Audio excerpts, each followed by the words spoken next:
ഇപ്പം മനുവിനെ പറ്റി പൊതുവേ പറയുന്ന ഒരു വിശേഷണം അല്ലെങ്കിൽ ഒരു ഹിലാരിയസ് ആയിട്ടുള്ള ഡിസ്ക്രിപ്ഷൻ എന്ന് പറയുന്നത്, മനു ഒരു ഡാൽറിംപിൾ അല്ലെങ്കിൽ ഒരു Tharoor school of story telling അല്ലെങ്കിൽ ഹിസ്റ്ററി ടെല്ലിംഗ് ആണ്. അവിടെ ഹിസ്റ്ററിയെ സ്പൈസപ്പ് ചെയ്ത് അവതരിപ്പിക്കുന്നത് ഒരാളെന്നുള്ളത് അത് പ്രശംസയാണോ അതോ അതൊരു ഈ പറയുന്നവർ ഉദ്ദേശിക്കുന്ന പ്രശംസയായിട്ടല്ല. പക്ഷെ അത് കുഴപ്പമില്ല. കാരണം ഒന്നാമത് ഹിസ്റ്റോറിയൻസ് മനുഷ്യരാണ്. ഇതിനുള്ളിൽ തന്നെ കുറേ പൊളിറ്റിക്സും ഗുന്നായ്മയും കുറച്ച് കുശുമ്പും അതൊക്കെ വരാറുണ്ട്. കാരണം നമ്മളെല്ലാം മനുഷ്യരാണ്. ഇപ്പം ഞാനും വേറെ ഒരു നല്ല പുസ്തകം വായിച്ചാൽ എനിക്കൊന്ന് വെച്ചേ I should also done something of that calibre എന്ന് നമുക്കും തോന്നും. അല്ലെങ്കിൽ ഞാൻ കൂടുതലും ഇന്ത്യൻ ഹിസ്റ്ററിയെ പറ്റിയാണ് എഴുതുന്നത്. പക്ഷേ ഗ്ലോബൽ ഓഡിയൻസിന് എഴുതുന്നവരുണ്ട്. അവരുടെയൊക്കെ ഓഡിയൻസസ് വേ ബിഗർ ദൻ മൈൻ. അപ്പം നമുക്കും കുറച്ചൊരു കുശുമ്പ് തോന്നും, എനിക്കില്ലല്ലോ അങ്ങനത്തെ ഒരു ഇന്റർനാഷണൽ ഓഡിയൻസ് ഉള്ള ഒരു തോന്നലൊക്കെ വരും. അത് പോട്ടെ.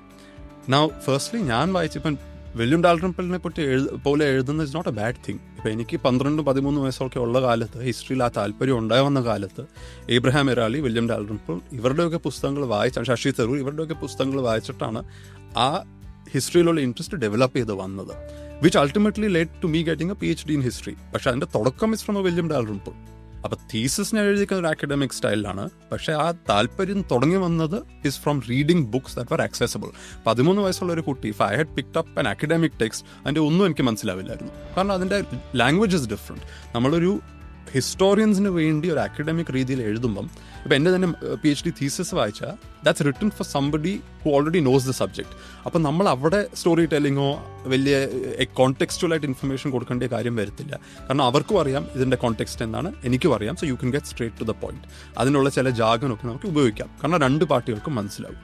പക്ഷെ ഒരു പൊതു ഓഡിയൻസിന് എഴുതുമ്പം you have to understand that അവർക്ക് ആ ജാഗനോ അവർക്കോ ആ ഹിസ്റ്റോറിക്കൽ ഗ്രൗണ്ടിങ് ഇല്ല. So you have to build up the context. എന്നിട്ടാണ് നിങ്ങളുടെ പോയിന്റ് കൺവേ ചെയ്യേണ്ടത്. അപ്പം ആ kind of writing which is narrative history എന്ന് പറയുന്നത് is what William Dalrymple does. അതാണ് വായിച്ചുകൊണ്ട് എനിക്കും താല്പര്യം ഒറിജിനലി വന്നത്.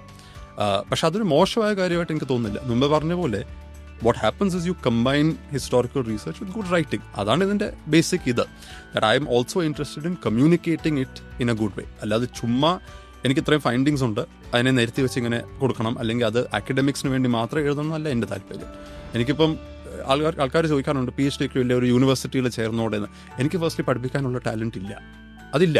എനിക്ക് ഇഷ്ടമുള്ള കാര്യമാണ് ഞാൻ ചെയ്യുന്നത്. That is definitely on this side of the divide as it were.